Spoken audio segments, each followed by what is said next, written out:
last week I didn't get to do my 90-day fiance because I went to Mexico with my family, and I'm telling you right now, I had a blast. I gotta come back and give y'all the whole story and the whole thing of my trip, but we had a blast. But now we're just gonna talk about 90 Day Fiance last week and this week episode. Just some highlights because y'all, the show going good. So my favorite couple on there is Bilal and Shida. Hands down, because I understand her because she Trinidadian, my mom Trinidadian. I get it, right? But I was like, oh, let's get this prenup popping. But why he choose to do it on the damn Ferris wheel? The girl done scared, and now she over here like, and then he took her for a carriage ride. I was like, that's cute. Like, he did take her out and stuff like that, but then he dampened the mood by talking about the prenup. And I understand both of their concerns about the prenup, because she's like, well, if you don't trust me, then why? Like, why we in this together? And he like, well, every woman that been with me left me. And we know that he is the more financial stable person than her. So I'd be like, okay, I understand why he wanted to protect himself, but I guess she also wanted to be protected too. So, oh yeah, hopefully she signed a prenup, or he said they don't need it and they madly in love. But we never know what gonna be the end result. Now let's move on to Guillermo and his little boo thing.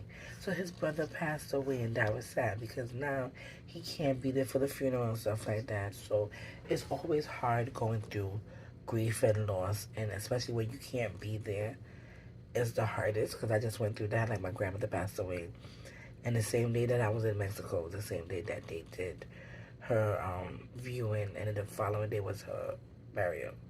So I couldn't be there, and I understand how he feels.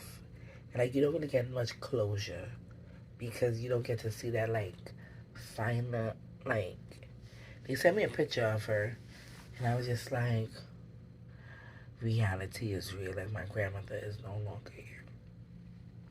So I understand and get that. Now let's move on to Kobe and Emily. Emily crazy.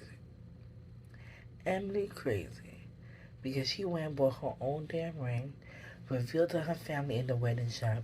Then the man went and buy her a ring, which is more significant and symbolic because you always want this ring upgrade. He gave you the ring upgrade, and now you're gonna go and tell him that you bought a ring. How do you think that makes him feel as a man? Like, he came, he saved up all his money, and then he go put down half a chunk of that money on your ring so he could show you that he really in with you. He take your father, your sister, all type of thing. And then afterwards, you so happy, yes, oh. Now you're gonna be like, well, I have bought my own ring. That's cray. Emily, I think she do things to annoy him. Or she do things just to be like, because I don't know. I'm confused. Even though he's stripping too. He have his stripping moments, but for the most part, he really cares for his son and he really cares for her and he wants to do better. So, right. John and Thais, I didn't know John had a little backbone. Had a little bit. Not a lot. When he threw that money over the table, about go buy the painting. If it's money you want, we got money. Why you know about my money? I said, this not the same stupidity that have the girl doing your location. Nah, man. You lie. You lie. And then when they went out with his younger brother and she reveals that the dad don't know that she over here with the man and getting married, I said, what happened to these girls picking these wrong times to come out and say some major things?